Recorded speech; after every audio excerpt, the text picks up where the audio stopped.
Di sebuah desa terpencil bernama Desa Langit, ada sebuah legenda yang terus bergema di antara penduduknya. Legenda ini tentang sebuah cincin terlarang yang dikatakan membawa kutukan kepada siapapun yang memilikinya. Konon, cincin itu pernah dimiliki oleh seorang penyihir jahat yang dihukum mati oleh penduduk desa beberapa ratus tahun lalu. Sebelum dia menghembuskan napas terakhirnya, dia mengutuk cincin itu dengan mantranya yang paling kuat, berjanji bahwa siapapun yang mengenakan cincin itu akan mengalami nasib yang mengerikan. Di zaman modern ini, Desa Langit masih menjaga cerita itu dengan serius. Meskipun demikian, ada seorang pemuda bernama Budi yang tidak percaya dengan hal-hal mistis dan menganggap legenda itu hanyalah cerita karangan belaka untuk menakut-nakuti anak-anak. Suatu hari, saat berjalan-jalan di hutan dekat desa, Budi menemukan sebuah kotak tua yang tersembunyi di bawah akar pohon besar.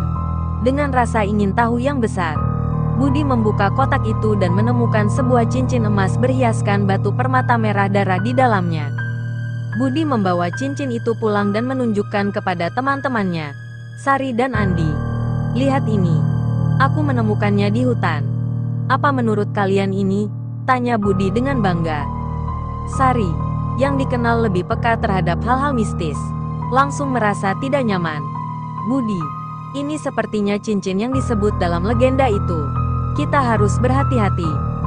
Namun, Budi hanya tertawa dan mengabaikan peringatan Sari. "Sudahlah, Sari, itu hanya cerita lama. Lagi pula, lihat betapa indahnya cincin ini. Aku akan memakainya." Begitu Budi mengenakan cincin itu, perubahan aneh mulai terjadi.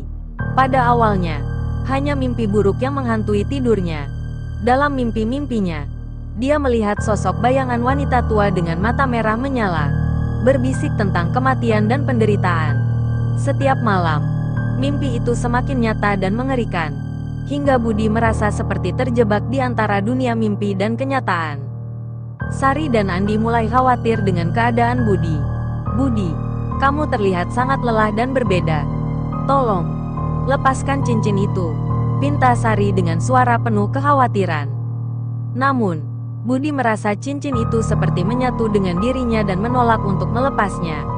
"Aku baik-baik saja. Ini hanya stres. Aku bisa mengatasinya," katanya dengan nada keras kepala. Malam itu, sesuatu yang lebih mengerikan terjadi.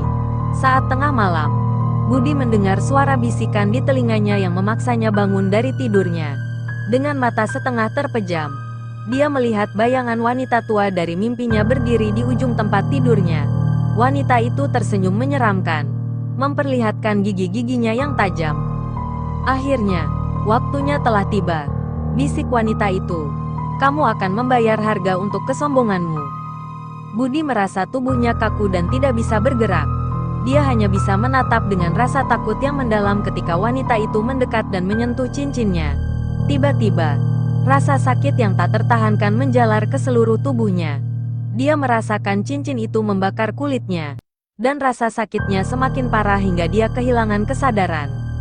Ketika pagi tiba, Sari dan Andi menemukan Budi tergeletak di lantai kamarnya. Mereka segera membawanya ke rumah sakit. Tetapi dokter tidak bisa menemukan penyebab dari kondisi Budi yang koma. Cincin itu masih melekat erat di jarinya, tidak bisa dilepas dengan cara apapun.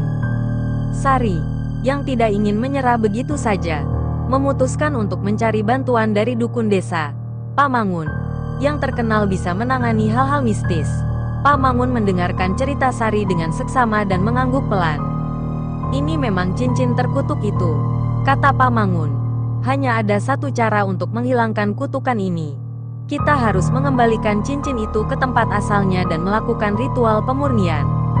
Malam itu, Sari dan Andi bersama Pak Mangun membawa tubuh Budi yang tidak sadar ke hutan, ke tempat di mana Budi menemukan cincin itu. Dengan persiapan yang matang, Pak Mangun mulai melantunkan mantra-mantra kuno yang diwariskan turun-temurun. Angin berhembus kencang dan suara-suara aneh mulai terdengar dari dalam hutan. Bayangan wanita tua itu muncul lagi, kali ini dengan tatapan marah. "Kalian tidak bisa menghentikan kutukan ini," teriaknya. Pak Mangun tidak goyah. Dia melanjutkan mantranya dengan lebih kuat, dan tiba-tiba cincin itu mulai bersinar terang. Cahaya yang keluar dari cincin itu menyilaukan dan memaksa bayangan wanita tua itu mundur, menjerit kesakitan. Dengan usaha terakhir, Pak Mangun memerintahkan Sari untuk mengembalikan cincin itu ke kotak yang ditemukannya. Sari dengan cepat melakukannya, dan ketika cincin itu kembali ke dalam kotaknya, suara jeritan wanita tua itu menghilang, dan suasana kembali tenang. Budi yang sebelumnya tak sadarkan diri tiba-tiba terbangun dengan terengah-engah. Dia melihat sekelilingnya dengan bingung, tapi kemudian merasakan beban berat yang terangkat dari dirinya. "Kita berhasil," kata Pak Mangun sambil tersenyum lelah. Cincin itu sekarang sudah kembali ke tempatnya, dan kutukan itu telah terangkat. Setelah kejadian itu, Budi sadar akan pentingnya menghormati legenda dan peringatan dari masa lalu. Cincin terlarang itu tetap terkubur di dalam kotaknya, dan desa langit kembali hidup dengan damai. Tetapi cerita tentang cincin itu tetap hidup, mengingatkan semua orang bahwa ada hal-hal yang lebih baik tidak disentuh dan dihormati sebagaimana mestinya.